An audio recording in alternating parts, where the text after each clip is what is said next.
Gordon was cross, very cross. Why should that Henry have a new shape? A shape good enough for me is good enough for him, surely. He goes gallivanting off to Crewe, leaving us to do his work. Oh, it's disgraceful, it really is. It's disgraceful. It's not good enough. And there's another thing. Henry whistles too much. No respectable engine ever whistles loudly at stations. It's not that it's wrong to whistle at stations, but we just don't do it. We just don't do it. Poor Henry didn't feel happy any more. He said, "Oh dear. Oh dear. Oh dear." But Percy said to him, "Never mind, Henry. I'm glad you're home again, and quite frankly, I like your whistling." "Oh, thank you, Percy. Thank you, Percy. My friend." Next morning, Gordon was leaving the shed, and he called out to Henry, "Goodbye, Henry. Goodbye, Henry. We are glad to have you with us again, but be sure and remember what I said about whistling. Now, don't forget."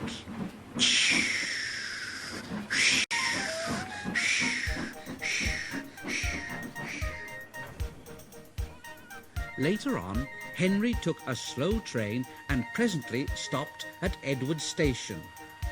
Edward said, "Oh, hello, Henry. You look splendid. I was pleased to hear your happy whistle yesterday." "Oh, thank you, Edward. Thank you. Thank you. Can you hear something?" Edward listened, and far away, but getting louder and louder, was the sound of an engine's whistle.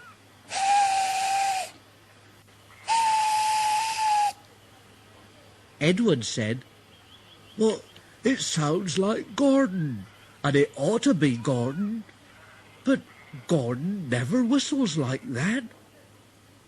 It was Gordon. He came rushing down the hill at a tremendous rate. He didn't look at Henry, and he didn't look at Edward. He was purple in the boiler, and whistling fit to burst.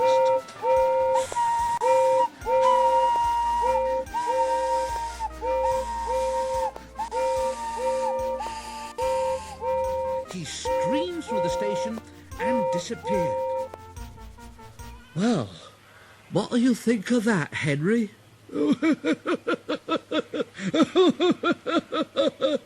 "It isn't wrong to whistle, you see, but we just don't do it, eh?" And Henry told Edward what Gordon had said. Meanwhile, Gordon screeched along the line. People came out of their houses. Sirens started. 5 fire brigades got ready to go out. Horses upset their carts, and old ladies dropped their parcels. At the big station, the noise was awful. Gordon went on whistling and whistling and whistling.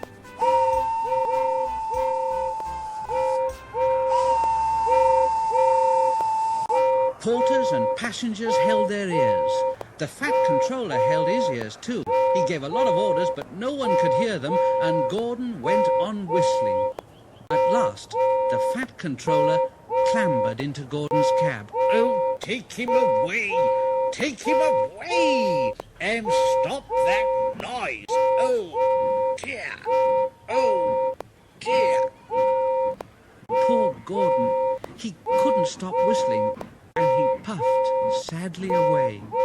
He whistled as he crossed the points. He whistled on the siding. He was still whistling as the last deafened passenger left the station. Two fitters came and climbed up onto Gordon, and with a hammer they knocked his whistle valve back into place. And there was silence. Gordon slunk into the shed. He was glad it was empty. The others came in later, and Henry said quietly, and to no one in particular, It isn't wrong, you know, but we just don't do it. No one mentioned whistles.